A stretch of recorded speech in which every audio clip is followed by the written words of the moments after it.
BRICS को एक बार तो मेरा ख्याल है डोनाल्ड ट्रंप ने मृत घोषित कर दिया था और बाइडेन भी इसे कोई बहुत तवज्जो देते नहीं थे। लेकिन अभी जो हाल में बयान आए डोनाल्ड ट्रंप के, तो लग रहा है वो ब्रिक्स को थोड़ा अब सीरियसली लेने लगे हैं। उन्होंने ये भी कहा कि जो ब्रिक्स देशों के साथ जाएगा उस पर 10% टैरिफ मैं अलग से लगाऊंगा और इसमें कोई रियायत नहीं है। और अभी जब हम ये पॉडकास्ट रिकॉर्ड कर रहे हैं तब शायद आज या कल में जो डील है अलग अलग देशों से जो अमेरिका करना चाह रहा है टैरिफ का डर दिखाकर, वो फाइनलाइजेशन उसका कुछ होना है।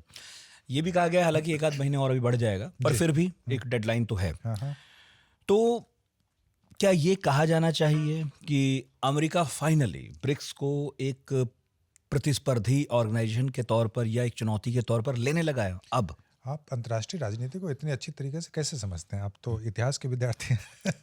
आप जैसे विद्वानों की संगत है। जी।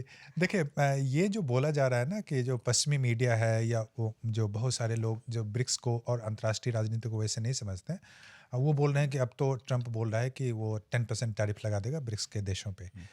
लेकिन ये बहुत इंटरेस्टिंग है। अगर ब्रिक्स के दृष्टिकोण से अगर आप देखेंगे तो ये बहुत ही महत्वपूर्ण है। अभी तक अमेरिका और पश्चिमी मीडिया, द इकोनॉमिस्ट को पढ़ लीजिए या फिर जो वॉशिंगटन पोस्ट को पढ़ लीजिए, न्यूयॉर्क टाइम्स को पढ़ लीजिए, तो ये क्या बोलते थे कि BRICS is an acronym without substance.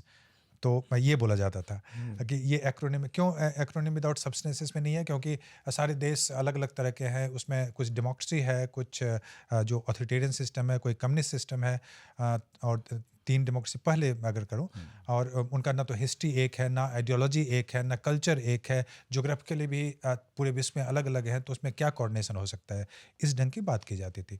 उसका कारण यह था कि ये जो ब्रिक्स को देखा जाता था वो पश्चिमी दृष्टिकोण से देखा जाता था। कि आपने क्या देखा है वहाँ पे, यूरोपियन यूनियन को देखा है, आपने क्या देखा है वहाँ पे, नाटो को देखा है। तो आप जो दूसरे देश अलग अलग मुद्दे पे कोऑर्डिनेट कर सकते हैं, यूनाइट हो सकते हैं, इसको आपने इमेजिन ही नहीं किया था। मतलब जो अलग अलग कॉन्टिनेंट से आ रहे हो, जी, आपने क्या ग्लोबल देखा? साउथ कहकर आपने आपने बहुत सारे कॉन्टिनेंट से अलग अलग तरह के लोगों को जोड़ जी, दिया हो, बिल्कुल। वो उनके लिए कल्पना से परे है। ऐसा देखा ही नहीं था। उन्होंने क्या देखा है, इस ढंग का ऑर्गेनाइजेशन तो एक G7 देखा है। तो G7 में ज़्यादातर कंट्रीज देखेंगे इकोनॉमिकली डेवलप कंट्री हैं, डेमोक्रेसी हैं और पर कैपिटा इनकम उनका है। लेकिन इस ढंग का हाँ, वैल्यू कंट्री, सिस्टम कम सम एक इस है। ढंग का कंट्री जहाँ पे साउथ अफ्रीका का जो इकोनॉमी है वो 200 बिलियन से भी कम है, और चाइना का इकोनॉमी जो 18 ट्रिलियन, तो बोल रहे हैं कि इस ढंग के इकोनॉमीज में कैसे कोऑर्डिनेशन हो सकता है, इतना हेटेरोजेनस ऑर्गेनाइजेशन हो। तो उसमें उनको हमेशा ब्रिक्स के बारे में बोला जाता था कि कभी भी सक्सेसफुल नहीं हो सकता और इनमें कोऑर्डिनेशन असंभव नहीं है। लेकिन अब जब ट्रंप इस बात को मैसेज कर रहे हैं कि हम 10% टैरिफ लगाएंगे, तो इसका मतलब है कि अब वो भी डरने लगे हैं। और वो क्यों डरने लगे हैं, तो पहले मैं बता दूं कि सबसे तो ब्रिक्स की जो अर्थव्यवस्था है वो G7 के जो अर्थव्यवस्था है लगभग जो 27% के आसपास की कंट्रीब्यूशन है, उससे ये बड़ी अर्थव्यवस्था हो गई है। जो ब्रिक्स की इकोनॉमी है उसका साइज अभी बड़ा हो गया, और पीपीपी की बात करूं तो लगभग 40% तक चला गया है। तो ग्लोबल इकोनॉमी का 40% अगर ये देश कंट्रोल करेंगे, और ये कल के समय में अगर आप स्टैंड लेते हैं कि मैं क्लाइमेट चेंज पे कोई भी पोजीशन लेंगे या यूनाइटेड नेशन में, तो वो उसको पूरी तरह से पश्चिमी देश इग्नोर नहीं कर सकते। और क्योंकि ये सारे देश जो हैं वो ज़्यादातर देश उसमें G20 के मेंबर हैं, और आज के समय में G7 इफेक्टिव नहीं रह गया। G7 को कन्वर्ट किया गया था G20 में इसीलिए ना, क्योंकि G7 बहुत ही एक सीमित हो गया था, 25% इकोनॉमी, 75% इकोनॉमी आपका बाहर में है, तो उसको G20 बनाया गया था कि लार्जर एक रिप्रेजेंटेशन हो पाएगा। तो अब अमेरिका को लग रहा है कि उनकी इकोनॉमी को यह ब्रिक्स प्रभावित कर सकता है, और जो प्रभावित कर सकता है उसमें तो एक तो कि जो जैसे ईरान के इशू पे जिस जगह से सपोर्ट किया, क्लाइमेट चेंज पे, इंटरनेशनल ट्रेड पे जैसे, तो ये जो यूनाइटेड फ्रंट लाने की कोशिश कर रहे हैं तो उनको डर लग रहा है। और एक और डर यह भी लग रहा है कि कहीं ये उनको डर है उनको डर है कि कहीं कोई करेंसी ना ले आए।